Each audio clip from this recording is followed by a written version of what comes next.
ایک بچہ آ گیا، یتیم بچہ، اس نے آ کے عرض کی حضور 3 گھر میں افراد ہیں، میں، میری بہن اور میری بیوہ ماں، والد حضور چلے گئے اور آج نا 3 دن ہو گئے روٹی کوئی نہیں کھائی۔ میں اس منظر کو بھی جانتا ہوں کہ جب یتیم گھر میں اکٹھے بیٹھے ہوتے ہیں اور پتہ ہوتا ہے ان کو کہ ہماری اماں کے پاس آج پیسے کوئی نہیں اور گھر میں روٹی بھی کوئی نہیں، تو پھر ان کو بھوک ہی نہیں لگتی۔ ہاں نہیں لگتی۔ اماں پوچھتی ہے پتر روٹی کھانی ہے؟ نہیں میں تو سویرے جو کھایا تھا وہ ہضم ہی نہیں ہوا، اماں جی شاہی کوئی نہیں۔ یہ پردے اس طرح کر کے بچائے جاتے ہیں، ایک دوسرے کو تسلیاں دینا، ایک دوسرے سے پیار کا بڑھ جانا، ایک دوسرے کے لیے جذبات اور طرح کے بن جانا، حکمت الہی کے تقاضے ہوتے ہیں۔ یا رسول اللہ صلی اللہ تعالیٰ علیہ وسلم، بیوہ ماں ہے، یتیم بہن ہے، 3 دن سے کھایا کچھ نہیں، قربان جائیں۔ وہ گھر جہاں سے کائنات کھاتی ہے ساری، حضور نے فرمایا بلال جا کے ساری ازواج مطہرات سے پوچھ گھر میں کیا ہے۔ حضرت بلال کہتے ہیں میں سارے گھاری پوچھ آیا، ٹٹول آیا، ٹوٹل 21 کھجوریں نکلی۔ یہ 2 جہاں کے شاہ ہیں اور پاس کچھ رکھتے نہیں، 2 جہاں کی نعمتیں ہیں، ان کے خالی ہاتھ میں حضور کے سارے گھر کو میں ڈھونڈ 21 کھجوریں نکلی تو لا کے میں نے پیش کر دی، تو حضور نے ڈائریکٹ اس کو نہیں دی، نبی پاک نے اپنے ہاتھ پہ رکھ لی اور کہتے ہیں پھر حضور نے نا اپنا منہ مبارک قریب کیا کھجوروں کے۔ صحابہ خود فرماتے ہیں کہ یہ جو حضور نے منہ مبارک قریب کیا ہے نا تو نبی پاک برکت کی دعا کر رہے تھے، 21 کھجوروں پہ برکت کی دعا ہوئی۔ حضور نے اس بچے کو بلایا، تھپکی دی، فرمایا لے جا 7 تیری بہن کی۔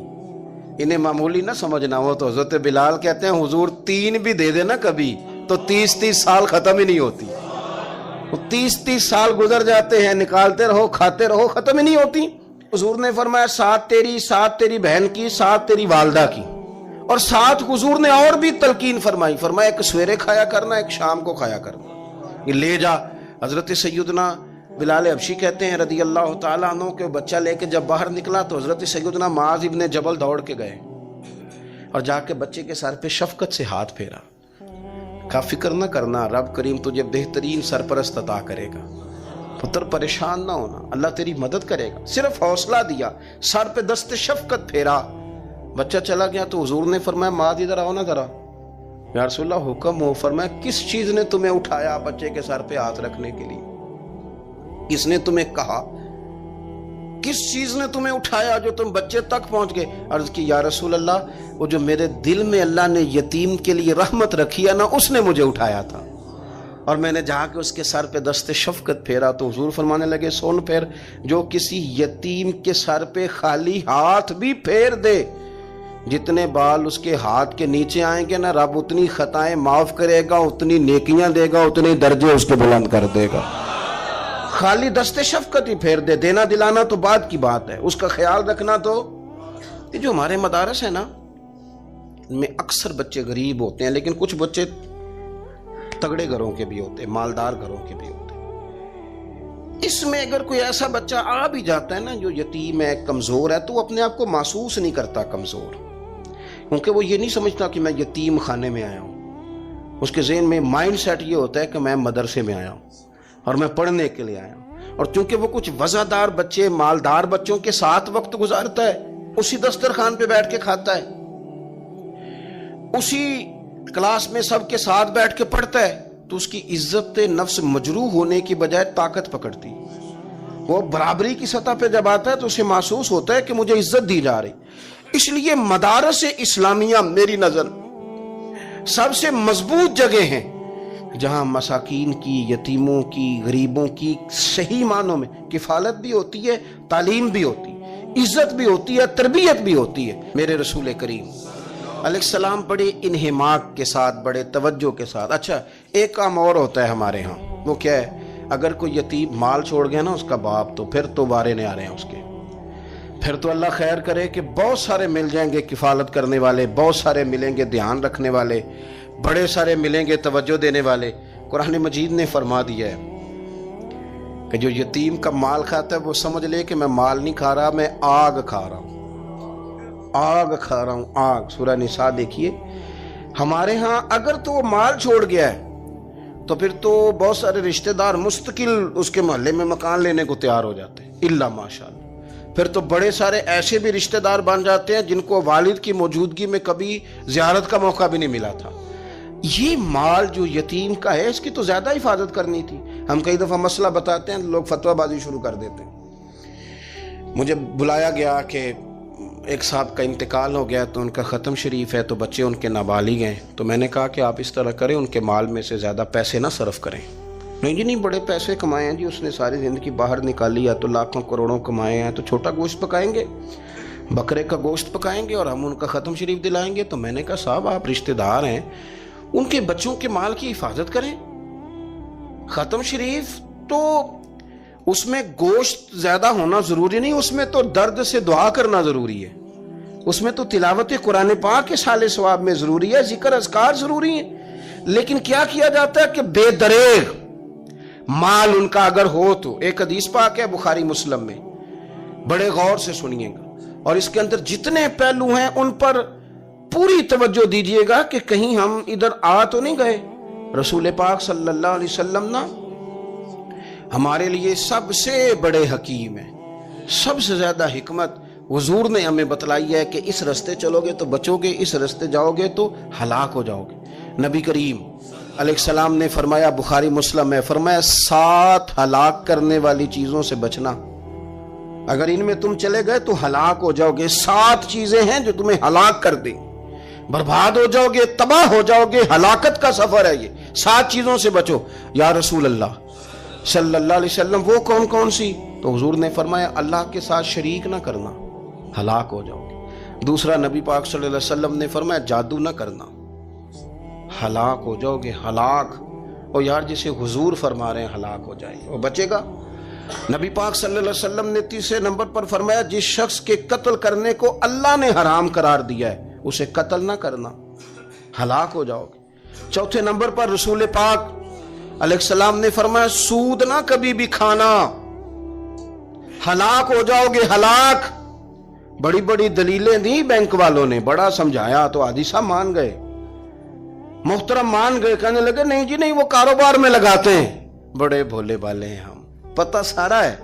और देखो सब कामों के बावजूद मुस्तकिल बैंकों में पैसे उस अकाउंट में रखे हुए हैं जहां से मुस्तकिल सूद आता है। हुजूर ने फरमाया न करना ये काम। तू कहते मैं सूद पे पैसे लेके कारोबार चमकाऊंगा, तेरे नबी पाक ने तो फरमाया तू हलाक हो जाएगा। तू कहता मैं मेल लगाऊंगा, हुजूर ने तो फरमाया हलाकत है। तू कहता मैं बड़ा कुछ कर जाऊंगा तो हलाकत है। अच्छी तरह समझ ले, असल माल भी जाया हो जाता है उस बंदे का जो सूद का माल मिला लेता है, असल बरकत भी उड़ जाती। और मेरे नबी पाक सल्लल्लाहु अलैहि वसल्लम ने 5वें नंबर पे फरमाया, यतीम का माल ना खाना, हलाक हो जाओगे, ना खाना इनका माल। ये करोड़ों हो, अरबों हो या 10 रुपए हो, यतीम का पैसा ना खा जाना, हलाक हो जाओगे, हलाकत तुम्हें आ लेगी। और फिर 6ठे नंबर पर नबी पाक अलैहिस्सलाम ने फरमाया, कुफर से जहाद हो रहा हो तो कभी पीठ फेर के भागना ना, हलाक हो जाओगे। और 7वें नंबर पर अल्लाह के रसूल ने फरमाया, बेकसूर और बेगुनाह औरत पर तोहमत ना लगाना, बिला वजह बहू के खाते ना कुछ डाल देना, बिला वजह भाभी और बीवी और किसी भी खातून पर कोई इल्जाम बेकसूर औरत पर बोहतान ना लगाना। मार मार के एक शख्स ने बेहाल कर दिया बीबी को और बाद में पता चला कि जी मुझे शक है तवीज कराती है। क्या आपकी सोच है? मुसलमान अल्लाह को मानने वाला और इस बातों पर इल्जाम लगाएगा, तवीज करा के लाती। बेकसूर औरत पर बोहतान, एक तो बात है उसे मारना और एक ये है कि कोई तकलीफ देना, और एक खाली इतनी बात की कि बोहतान भी ना लगाना, उस पर इल्जाम ना लगाना। यानी तुमने सिर्फ बेकसूर औरत पर इल्जाम ही लगाया तो हुजूर फरमाते हलाक हो जाओगे। ये हलाकत वाला काम है। लेकिन हम बगैर सोचे समझे कह देते हैं उसने कहा है, उसने किया है, ये करती है, ये काम नहीं करें। ये 7 वो चीजें हैं जो हलाक कर देंगी। नबी पाक सल्लल्लाहु ताला अलैहि वसल्लम फरमाते हैं, मैं ना जन्नत का दरवाज़ा खोलूंगा तो एक औरत को ना मैं सबकत ले जाते हुए देखूंगा, यानी वो जल्दी से जन्नत में दाखिल हो रही। या बाज़ शारहीन कहते हैं कि हुजूर दाखिल होते ही सबसे पहले उसका चेहरा देखेंगे, हुजूर फरमाएंगे तू पहले ही आ गई, बीबी जन्नत में, हुजूर ने दरवाजा खोला तो जल्दी से नजर आई, तू पहले आ गई।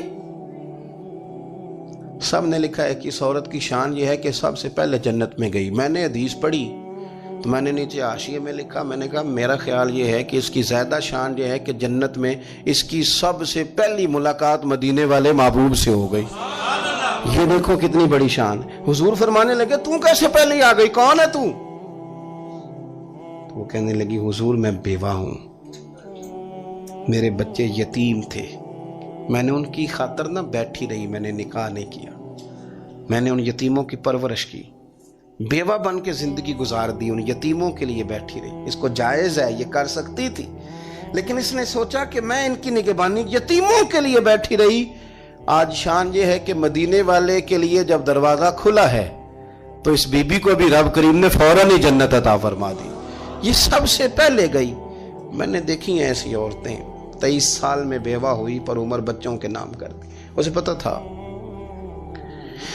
कि कल को जब ये बड़े होंगे तो ये अपने कमरे का दरवाजा बंद कर लेंगे, ये नहीं पूछेंगे कि अम्मा सोई है कि जाग रही है, इनका आना जाना अलग से हो जाएगा, इनके ताल्लुकात अपने हो जाएंगे। पर ये बैठी रही, ये बैठी रही। इसने बच्चों को वक्त दिया तो बच्चे तो क्या इसको सिला देते थे, रब ने ये सिला दिया है कि सबसे पहले इसे जन्नत में दाखिला अता फरमाया।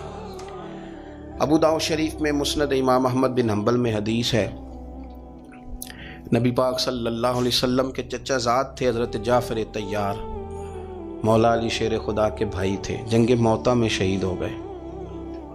वहाँ से कोई खबर लेके नहीं आया, लेकिन रब खबरें देता है ना अपने हबीब को। अल्लाह गैब के ख़जानों की कुंजियाँ देता है अपने महबूब को।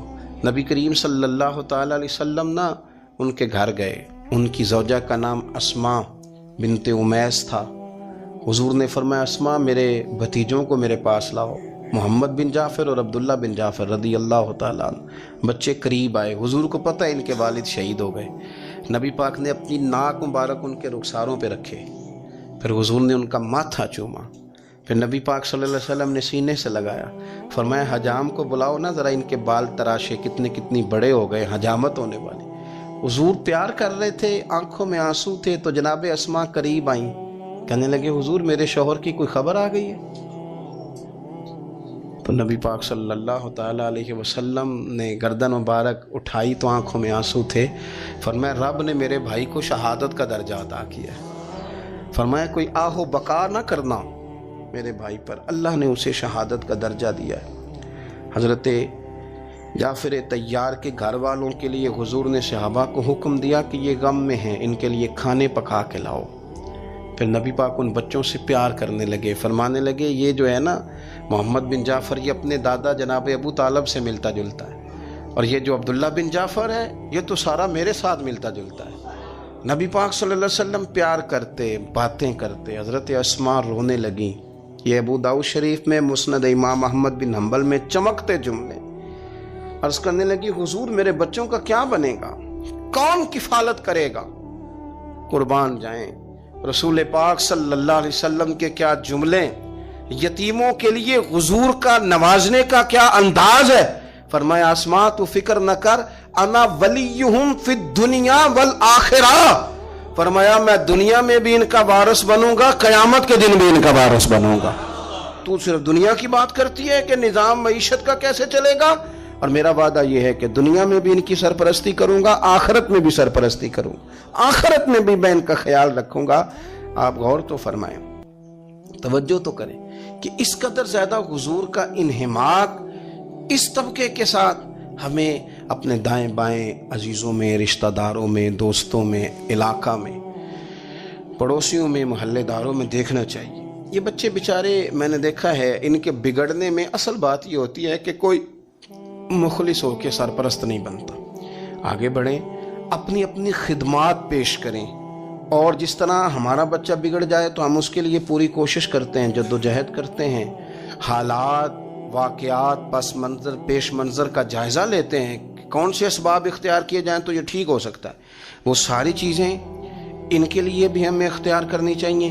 और ये बच्चे अगर एहसास ज़िम्मेदारी पकड़ जाएं, جو وارث سے محروم ہو جاتے ہیں، یہ اگر احساس ذمہ داری پکڑ جائیں تو پھر یہ قوموں کی قیادت کرتے ہیں، پھر یہ بہت بڑے جانباز ثابت ہوتے ہیں، پھر یہ اپنے گھر گھرانے کا نہیں، یہ ملتوں کے، قوموں کے لیے مشعل راہ بنتے ہیں۔ لیکن شرط یہ ہے کہ ہم ان کے لیے اپنے دلوں کو کشادہ کریں، سینوں کو وسیع کریں۔ اللہ کریم سمجھنے کی توفیق عطا فرمائے۔ آخر دعوانا بلے شالوں کی ہنس کے یار منا لیں دے،